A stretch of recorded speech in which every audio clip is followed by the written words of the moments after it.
Okay. So, இப்போ நம்ம examples பார்க்க ஸ்டார்ட் பண்ணிடலாம். உங்களுக்கு ஆல்ரெடி நான் கொடுத்த இன்ட்ரோடக்ஷனில் கார்ட்டீசியன் ப்ராடக்ட் எப்படி பண்ணணும்னு தெரிஞ்சிருக்கும்னு நினைக்கிறேன். ஸோ, அதே மாதிரி தான் ஏபி 2 செட் இருக்குது. இதில் 3 மெம்பர்ஸ் இருக்காங்க. இதில் 2 மெம்பர்ஸ் இருக்காங்க. இப்போ நம்ம ஏ கிராஸ் பி பண்ணணும்னு நினைக்கிறோம். அப்படின்னா என்னது? கார்ட்டீசியன் ப்ராடக்ட் அப்படிங்கிறது. இந்த கிராஸ் சிம்பிள் வந்துட்டாலே கார்ட்டீசியன் ப்ராடக்ட். ஓகேவா? எப்படி பண்ணுறது? இப்போ அதே மாதிரி 2 கிளாஸ், ஏங்கிற ஒரு செக்ஷன், பிங்கிற ஒரு செக்ஷன். இதில் 1, 3, 5 தான் ஸ்டூடெண்ட் ஏங்கிற கிளாஸ்க்கு. அதே மாதிரி 2, 3 அப்படிங்கிறது இன்னொரு கிளாஸோட ஸ்டூடெண்ட். ஸோ இப்போது ஃபர்ஸ்ட் நீங்கள் ஏ கிராஸ் பி பண்ணணுன்னா என்ன பண்ணணும்? ஏல இருக்கக்கூடிய ஒவ்வொரு ஃப்ரெண்டையும் ஸ்டூடெண்ட்ஸையும் நீங்கள் பி கூட ஃப்ரெண்ட் பண்ணணும்னு நினைக்கிறீங்க. அப்படின்னா என்ன பண்ணணும்? இப்போ 1 வந்து 2 கூட பேசணும், 1 வந்து 3 கூட பேசணும், 3யும் 2 கூட பேசணும், 3யும் இன்னொரு 3 கூட பேசணும். இப்போ 5 2 கூட அண்ட் 5 3 கூட. இது எப்படி எழுதணும்னு புரியுதா? இப்போ ஏ கிராஸ் பினா ஏல இருந்து நீங்கள் பி கிளாஸ் ஃப்ரெண்ட்ஸோட பேர் பண்ணுறீங்க. அதே மாதிரி பி கிராஸ் ஏனா என்ன அர்த்தம்? பிங்கிற கிளாஸில் இப்போ நீங்கள் இருக்கீங்க, அப்போ ஏங்கிற கிளாஸில் உள்ள ஸ்டூடெண்ட்ஸ் கூட பேசணும்னு நினைக்கிறீங்க. இப்போ புரியுதா? எப்போ நம்ம இந்த ப்ராக்கெட்டில் எழுதுவோம், எப்போ நம்ம கார்ட்டீசியன் ப்ராடக்ட் பண்ணணும்னு நினைக்கிறோமோ நம்ம அப்போ தான் இந்த ஆர்டர்டு பேரோட இந்த கார்ட்டீசியன் ப்ராடக்ட் சிம்பிளில் நம்ம எழுதணும். இவங்க இது பேர் என்ன? வெறும் செட். இப்படி நம்ம பேரை ஆர்டர்டு பேரை ஒரு செட்குள்ளார எழுதணும் அப்படின்னா அது கார்ட்டீசியன் ப்ராடக்ட். இப்போ பி கிராஸ் ஏ பண்ணணும்னா என்ன அர்த்தம்? இந்த சைட்லேருந்து அந்த சைடுக்கு ஒவ்வொரு மெம்பரோட பேர் பண்ணணும். அப்போ 2,1, 2,3, 2,5. அதே மாதிரி 3,1, 3,3, 3,5. அதுதான் இங்கே நம்ம எழுதியிருக்கோம். ஸோ இது எத்தனை டைம்ஸ் வரும் நீங்கள் எப்படி எடுத்துக்கணும் அப்படின்னா, இப்போ ஏ கிராஸ் பி, ஏல எத்தனை மெம்பர்? 3. அதே மாதிரி பியில் 2. அப்போ ஏ கிராஸ் பினா ஏல 3 மெம்பர், பியில் 2. அப்போ 3 கிராஸ் 2 6. அப்போ டோட்டலாக 6 எலிமெண்ட்ஸ் வந்திருக்கா அப்படின்னு நீங்கள் ஃபைன் பண்ணிக்கலாம். சப்போஸ் எக்ஸாம் பதட்டத்தில் நீங்கள் ஏதாவது ஒரு எலிமெண்ட் விட்டுட்டா கூட இப்படி எழுதி வச்சுக்கிட்டிங்கன்னா அந்த ஆர்டர்டு பேரை நம்ம ஃபைன் பண்ணியிருக்கோமா அப்படின்னு நீங்கள் செக் பண்ணிக்கலாம். இப்போ இதில் ஃபஸ்ட்டு சப்டிவிஷன் கம்ப்ளீட் ஆகிட்டு இப்போ செகண்ட் சப்டிவிஷன் போகலாம். செகண்ட் சப்டிவிஷன் என்னது? இது ரெண்டும் சேமான்னு கேட்குறாங்க. சப்போஸ் சேமாக இல்லைன்னா எதுனாலன்னு கேட்குறாங்க. இப்போ ஏ கிராஸ் பி இந்த 6 எலிமெண்ட், பி கிராஸ் ஏ இந்த 6 எலிமெண்ட். இப்போ இது ரெண்டும் சேமாக இல்லையான்னு பார்க்கணும். அப்படின்னா இதில் இருக்கக்கூடிய அதே எலிமெண்ட் தான் இதுலேயும் இருக்கா. அதாவது ஏ கிராஸ் பியில் இருக்கக்கூடிய ஒவ்வொரு எலிமெண்ட்டும் பி கிராஸ் ஏல இருக்கான்னு பார்க்கணும். இப்போ வாங்க பார்க்கலாம். இப்போ 1,2 இருக்குது. இங்கே 1,2 இருக்கா? இல்லை. ஆனால் 2,1 இருக்கே, அதே எலிமெண்ட் தானே இருக்குது, என்ன மிஸ்பிளேஸ் ஆகியிருக்கு அவ்வளோதானே. அப்படின்னா நான் ஆல்ரெடி இன்ட்ரோடக்ஷன் பார்ட்டில் சொன்ன மாதிரி ரெண்டுமே என்ன கிடையாது? சேம் கிடையாது. அப்போ ரெண்டும் டிஃப்ரெண்ட்டுன்னு தான் மீனிங். இது ரெண்டும் என்ன கிடையாது? சேம் கிடையாது. அப்போ ஒரு எலிமெண்ட் இல்லை அப்படின்னா கூட அந்த டோட்டல் இதுவுமே நம்மளுக்கு சேம் கிடையாது. ஸோ அதே மாதிரி தான் 1,2ங்கிறது இது ஃபுல்லாகவே செக் பண்ணி பார்த்துட்டோம். இல்லை. 1,3 இருக்கா? இல்லை. 3,1 இருக்குது. அதே மாதிரி தானே மிஸ்பிளேஸ் ஆகியிருக்குன்னா மிஸ்பிளேஸ் ஆனாலும் அவங்க 2 பேரும் சேம் கிடையாது. ஓகேவா? அப்போ ஒன்று சேமாக இல்லைனா கூட இந்த கண்டிஷன் நம்மளுக்கு சாட்டிஸ்ஃபை ஆகலை. அப்போ நாட் ஈக்குவல் டு. இப்போ show that n of A cross b equal to n of B cross a equal to n of A into n of b. அப்படின்னா என்ன? என்னன்னா என்ன அப்படின்னா நம்பர் ஆஃப். அப்படின்னா என்ன அப்படின்னா நம்மளுக்கு இத்தனை நம்பர் ஆஃப் பேர்ஸ் இருக்குது, நம்ம கவுண்ட் பண்ணுவோம் இல்லையா, நம்பர் ஆஃப், அதுதான். இப்போ n ஆஃப் ஏனா ஏல எத்தனை மெம்பர் இருக்காங்க? 3 மெம்பர். இப்போ n ஆஃப் பினா பியில் எத்தனை மெம்பர் இருக்காங்க? 6. ஓகே. இப்போ n கிராஸ் ஏனா என்ன? n of A into n of b. அதாவது அதில் 2 மெம்பர்ஸ் இருக்காங்க. அப்போ ஒவ்வொரு மெம்பரையும் நம்ம மல்டிப்ளை பண்ணணும். ஆல்ரெடி n ஆஃப் ஏ என்ன? 3, n ஆஃப் பி என்ன? 2. அப்போ 3 கிராஸ் 2 என்ன? 6. அதே மாதிரி தான் இப்போ பி கிராஸ் ஏ. அப்போ ஃபஸ்ட்டு நம்ம என்ன எடுக்கணும்? n ஆஃப் பி எடுக்கணும். கிராஸ் n ஆஃப் ஏவை எடுக்கணும். n ஆஃப் பி என்ன? 2. அப்போ 2 கிராஸ் 3 6. இப்போ இவங்க எல்லாருமே சேமான்னு பார்க்கணும். இப்போ n of A cross B என்னது? 6 equal to n of B cross A என்னது? 6 equal to n of A into n of B என்ன? 3 கிராஸ் 2ங்கிறதும் 6. 6 equal to 6 equal to 6 is true. So இப்போ நம்ம எக்ஸாம்பிள் 1.1 சக்ஸஸ்ஃபுல்லாக கம்ப்ளீட் பண்ணிட்டோம். இது உங்களுக்கு அண்டர்ஸ்டாண்ட் ஆகியிருக்கும்னு நினைக்கிறேன். எந்த டவுட்னாலும் எனக்கு கீழே கமெண்ட் பண்ணுங்கள், நான் உடனே ரிப்ளை பண்ணுறேன். நெக்ஸ்ட் இப்போ நம்ம எக்ஸசைஸ் 1.2 பார்க்கலாம். இப்போ 1.2ல் என்ன கொடுத்துருக்காங்க? ஆல்ரெடி அவங்க கார்ட்டீசியன் ப்ராடக்டில் கொடுத்துட்டாங்க. கொடுத்த கார்ட்டீசியன் ப்ராடக்டில் இருந்து நம்ம செட் கொடுத்த கார்ட்டீசியன் ப்ராடக்ட்டில் இருந்து நம்மளை எலிமெண்ட்ஸை ஃபைண்ட் அவுட் பண்ண சொல்லியிருக்காங்க. அதாவது ஏனா யார், பினா யார் அப்படின்னு. இப்போ ஏனா என்ன அர்த்தம்? ஏ கிராஸ் பினா ஏ தான் ஃபஸ்ட்டாக இருக்க போகுது, பி தான் செகண்டாக இருக்க போகுது. ஏன்? இப்போ ஏல இருந்தவங்கள தான் நம்ம பி கூட பேர் பண்ணியிருப்போம் இல்லையா? இங்கே இருக்கிற ஒவ்வொரு எலிமெண்ட்டையும் இப்படி போயிருப்போம், அதாவது இந்த சைடு. ஓகேவா? அப்போ ஃபர்ஸ்ட் இருக்கக்கூடிய எலிமெண்ட்ஸ் தான் நம்மளுக்கு ஏ, செகண்ட் இருக்கக்கூடிய எலிமெண்ட்ஸ் தான் நம்மளுக்கு பி. ஸோ 2 டைம்ஸ் ரிப்பீட் ஆகியிருக்கே அப்படின்னா நம்ம 1 டைம் எழுதினா போதும். ஸோ 3 2 டைம்ஸ் இருக்குது, அதனால 1 டைம். அதுக்கடுத்தது 5 2 டைம்ஸ் இருக்குது, அதனால 1 டைம். அப்போ லெஃப்ட் சைடு இருக்கக்கூடியவங்க ஏ, ரைட் சைடு இருக்கக்கூடியவங்க பி. ஏ கிராஸ் பினா லெஃப்ட் சைடு யார் இருக்கா, ரைட் சைடு யார் இருக்கா, அதே தான் இந்த இடத்துலையும் இருக்க போது. ரிப்பீட்டேஷன் இருந்தால் நம்ம எழுத போகிறதில்ல, அவ்வளோதான். இப்போ பி. ஸோ 2 4 again 2 4 தான் ரிப்பீட் ஆகியிருக்கு. நம்ம ஆல்ரெடி அவங்களை எடுத்துட்டோம். ஸோ நம்ம ரிப்பீட் பண்ண தேவையில்லை. இப்போ 1.2 புரிஞ்சுதா? அவங்க ஆல்ரெடி கார்ட்டீசியன் ப்ராடக்ட்டில் கொடுத்துட்டாங்க. நம்மளை ஏல எந்த ஸ்டூடெண்ட்ஸ் இருந்திருப்பாங்க, பியில் எவ்வளோ ஸ்டூடெண்ட்ஸ் இருந்திருப்பாங்க, அதாவது நான் எக்ஸாம்பிளுக்கு சொல்கிறேன். ஓகேவா? இப்படி நம்ம ஃபைண்ட் பண்ணால் போதும். நெக்ஸ்ட்டு இப்போ 1.3 பார்க்கலாம். 1.3ல நம்ம எலிமெண்ட்ஸ் டேரெக்டாக இவ்வளோ வாட்டி கொடுத்துருந்தாங்க. ஆனால் இப்போது என்ன எலிமெண்ட்ஸ் அதில் இருந்திருக்கும் அப்படிங்கிறத நம்ம ஃபைண்ட் பண்ணி அதுக்கப்புறம் தான் இப்போ நம்ம சம்குள்ளாரே போகிறோம். இப்போ 1.3 போகலாமா? என்ன எக்ஸாம்பிள் 1.3ல ஏங்கிற எலிமெண்ட் என்னன்னா என்னது? நேச்சுரல் நம்பரை டினோட் பண்ணுது. ஸோ நேச்சுரல் நம்பர்னால் நம்மளுக்கு என்னது? 1லேருந்து ஸ்டார்ட் ஆக போகுது, 1லேருந்து ஸ்டார்ட் ஆக போகுது இல்லையா? அப்படியே இன்ஃபினிட்டி போயிட்டே இருக்க போகுது. இப்போ இங்கே ஈக்குவல் டு கொடுத்துருக்காங்களா அப்படி நம்ம பார்க்கணும். லெஸ் தென் சிம்பிள் தான் இருக்கே தவிர ஈக்குவல் டுங்கிறது இல்லை. ஈக்குவலில் இருந்துச்சுன்னா இன்க்ளூடிங் அந்த நம்பரை நம்ம எடுக்க போகிறோம், இல்லைன்னா அதை எடுக்க போகிறது இல்லை. இப்போது இப்படி நினச்சிக்கோங்க, இந்த எக்ஸ் தான் நம்ம ஃபைன் பண்ண போகிற நம்பர். ஓகேவா? இப்போ நம்மளுக்கு 1லேருந்து 4 வரைக்கும். ஆனால் 1லேருந்து 4 வரைக்கும் ஃபஸ்ட்டு எழுதிக்கோங்க. 1 2 3 4. ஓகேவா?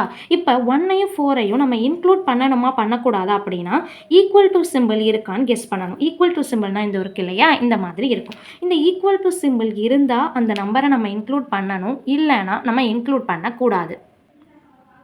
இப்போ இந்த கொஷினில் நம்மளுக்கு ஈக்குவல் டு இல்லை, 1 கிட்ட ஈக்குவல் டு இருக்கா? இல்லை. அப்போ நம்ம 1ஐ இன்க்ளூட் பண்ணக்கூடாது. 2க்கும் 3க்கும் கண்டிஷன் இல்லை. இப்போ 4 இருக்குது, 4 கிட்ட ஈக்குவல் டு இருக்கா? இல்லை. அப்போ நம்ம 4ஐயும் இன்க்ளூட் பண்ண தேவையில்லை. அப்போ நம்மளோட ஆன்சர் யார்? 2, 3. அப்போ ஏல யார் இருக்க போகிறா? 2, 3ங்கிற எலிமெண்ட்ஸ் தான் இருக்க போகிறாங்க. அதுக்கு அடுத்தது அதே மாதிரி பி. இப்போ பினா டபிள்யூ இருக்குது அப்படின்னா என்னென்னா ஹோல் நம்பர். அப்போ ஸ்டார்டிங் ஃப்ரம் 0 டு இன்ஃபினிட்டி. ஓகேவா? இப்போ யார் யார் இருக்கா? 0ல் இருந்து 2 வரைக்கும் இருக்குது. அப்போ 0 1 2. இப்போ 0வை இன்க்ளூட் பண்ணணுமா கூடாதா? Less than or equal to அப்படின்னா உங்களை இன்க்ளூட் பண்ணணும்.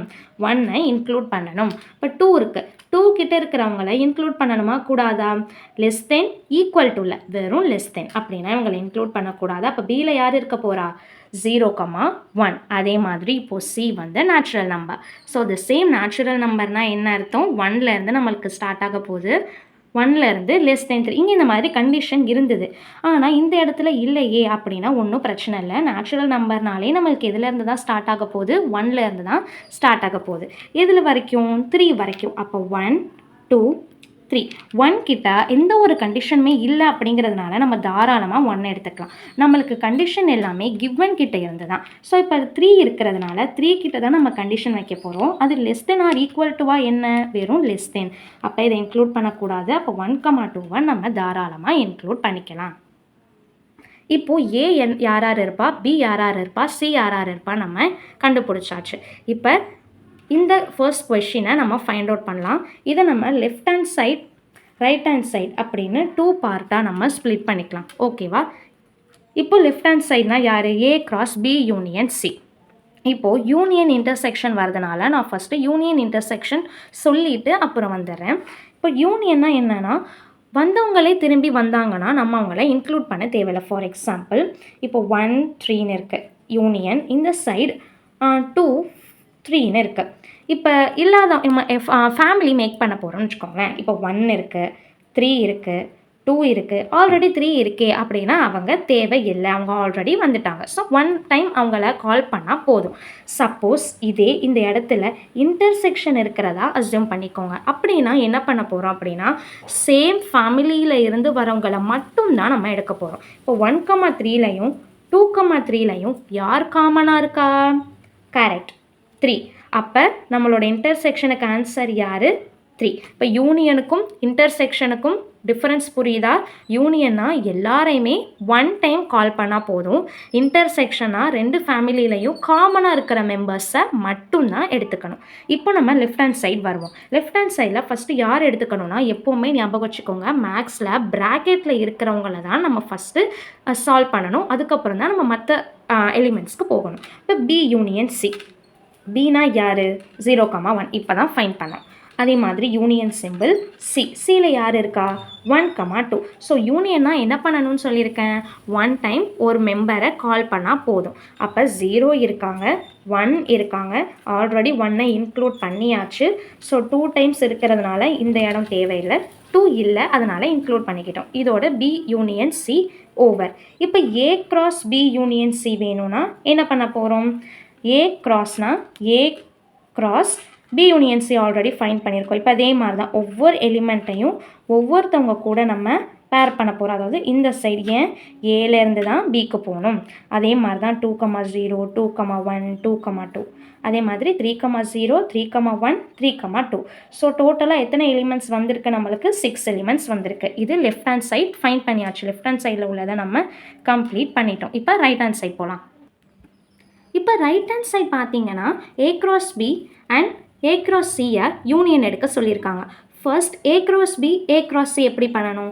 ஏல இருக்கக்கூடிய எலிமெண்ட் பியில் இருக்கக்கூடிய எலிமெண்ட்டை பேர் பண்ணணும்.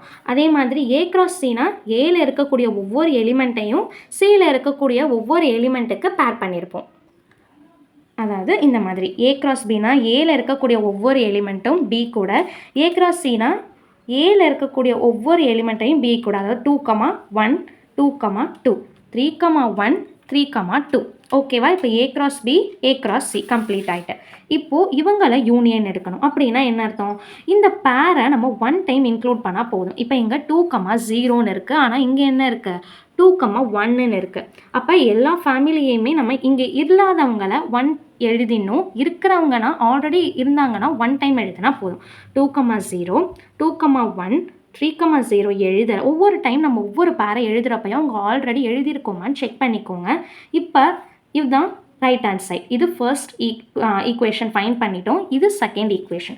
இப்போ ரெண்டு எலிமெண்ட்டும் சேமான்னு செக் பண்ணுங்கள். ஓகேவா? சேமாக இருந்ததுன்னா நம்ம left hand side equal to right hand சைடுன்னு ப்ரூவ் பண்ணிட்டோம். எதனால் ப்ரூவ் பண்ணணும்னு சொல்கிறேன்? இந்த சம்லேஷ் ஈக்குவல், அதாவது ஈக்குவல்னு ப்ரூவ் பண்ண சொல்லியிருக்காங்க. ஓகேவா? இப்போ செகண்ட் சப் டிவிஷன் அதே மாதிரி தான். ப்ராக்கெட்டில் உள்ளவங்களை தான் நம்ம ஃபர்ஸ்ட்டு சால்வ் பண்ணணும். First B intersection C. இன்டர்செக்ஷனாக என்ன சொல்லியிருக்கேன்? சேம் ஃபேமிலி மெம்பர்ஸை அதை மட்டும் எடுக்கணும். இப்போ பி 0,1 இருந்திருக்கு இன்டர்செக்ஷன். சியில் 1,2. 0 இருக்காங்களா? இல்லை. ஆனால் 1ங்கிறவங்க ரெண்டு ஃபேமிலியிலையுமே இருக்காங்க. அப்போ பி இன்டர்செக்ஷன் சிக்கு ஆன்சர் யார் மட்டும்தான்? 1 மட்டும்தான். இப்போ ஏ கிராஸ் பி இன்டர்செக்ஷன் சினா ஏங்கிற ஃபேமிலியில் இருக்கிறவங்கள இந்த பி இன்டர்செக்ஷன் சி கூட நம்ம பேர் பண்ண போகிறோம். ஓகேவா? இது லெஃப்ட் ஹேண்ட் சைட் நம்மளோட ஃபர்ஸ்ட் ஈக்குவேஷன். இப்போ அதே மாதிரி என்ன பண்ண போகிறோம்? ரைட் ஹேண்ட் சைட் பண்ண போகிறோம். ரைட் ஹேண்ட் சைட்னா யார் யார்? A cross B intersection A cross C. இப்போ A cross Bina A B.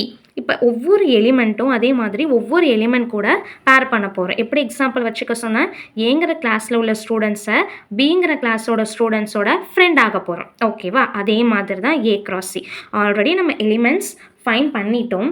Fine பண்ணதை இந்த மாதிரி நம்ம பேர் பண்ணுறோம், அவ்வளோதான். இப்போ அதே மாதிரி இங்கே என்ன பண்ண சொல்லியிருக்காங்க? இன்டர்செக்ஷன். அப்போ ரெண்டு செட்லையும் காமனாக உள்ளவங்க யார்? 2,0 இதில் இல்லை, 2,1 இதில் இருக்காங்க, 3,0 இல்லை, 3,1 இல்லை, 2,2 மேலே இல்லை, 3,1 மேலே இல்லை, 3,2 மேலே இல்லை. அப்போ யார் சேமாக இருக்காங்களோ அவங்கள மட்டும்தான் நம்ம எடுத்து எழுதணும். புரியுதா? இன்டர்செக்ஷன்னா சேம், யூனியன்னா ஆல், பட் ஒன் டைம் அப்படிங்கிறது இனஃப். ஓகேவா? இப்போ இது ரெண்டுமே நம்ம சேமான்னு பார்க்குறோம். ஆமாம், 2,1 இங்கே இருக்குது, 2,1 இங்கே இருக்குது, இங்கே 3,1 இருக்குது, இங்கே 3,1 இருக்குது. அப்போ LHS equal to RHS, first equation equal to second equation அப்படிங்கிறத நம்ம ப்ரூவ் பண்ணிட்டோம். இந்த வீடியோ உங்களுக்கு பிடிச்சிருந்ததுன்னா உங்கள் ஃப்ரெண்ட்ஸ் கூட ஷேர் பண்ணுங்கள் அண்ட் கமெண்ட் பண்ணுங்கள் உங்களுக்கு எல்லாம் அண்டர்ஸ்டாண்ட் ஆனிச்சான்னு சொல்லிட்டு. ஸோ இதே மாதிரி நிறைய வீடியோஸ்க்கு எனக்கு மோட்டிவேஷனாக இருக்கும். தேங்க்யூ.